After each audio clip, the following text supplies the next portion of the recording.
All right, everyone. So we are live. I think I'm just going to be live streaming my videos on YouTube from now on. I did it last night, and I must say it's very, very convenient.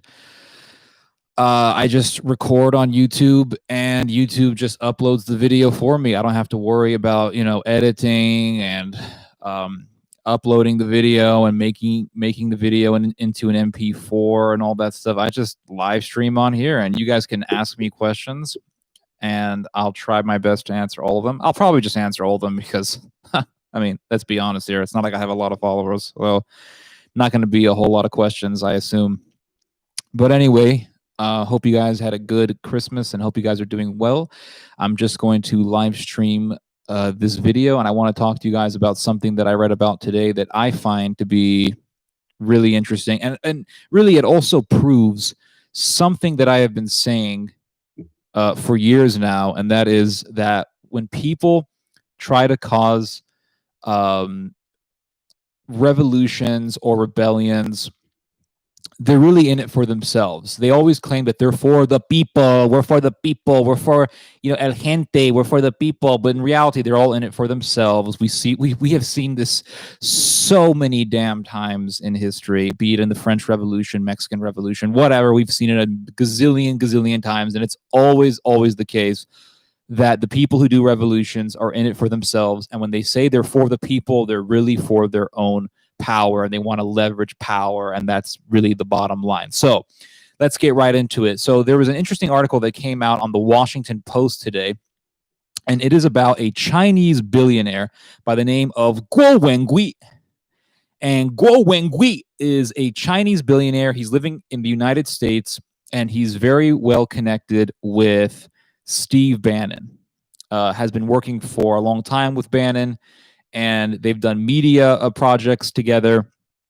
And this Guo Wengui guy, he has marketed himself, presented himself as this big, Chinese dissident. He's against the Chinese Communist Party has to be taken down. We have to replace the Chinese Communist Party, replace it with something that resembles the United States, capitalism. And he tries to present himself as, the dissident, the guy who's taking on the evil Chinese communists while he lives in the United States as an exile. He's so courageous, and Bannon, praises him, and Bannon has done a lot of work with him. And so now it turns out that Guo Wengui is harassing actual Chinese dissidents. He is harassing other Chinese dissidents. And by harassing, I mean he is sending people to the homes of various Chinese dissidents in North America, because it's not just in the United States. This is also happening in Canada.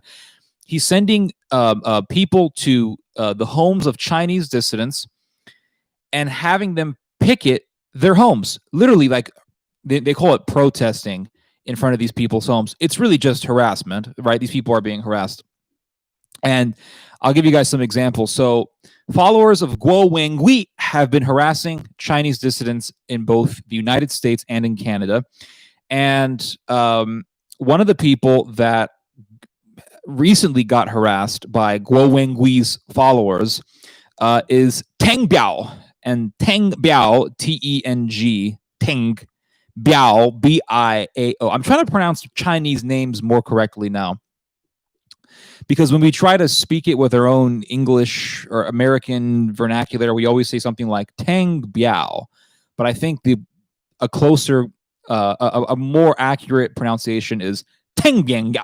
Teng Biao. If anyone here speaks Chinese, correct me if I'm wrong on this, but to me, it just sounds more appropriate to actually try to pronounce the name as close to how the Chinese pronounced it as possible. So they went to the home of Teng Biao, and they began to scream. These were the people following Mr. Guo Wengui, and they went in front of this guy's house in New York,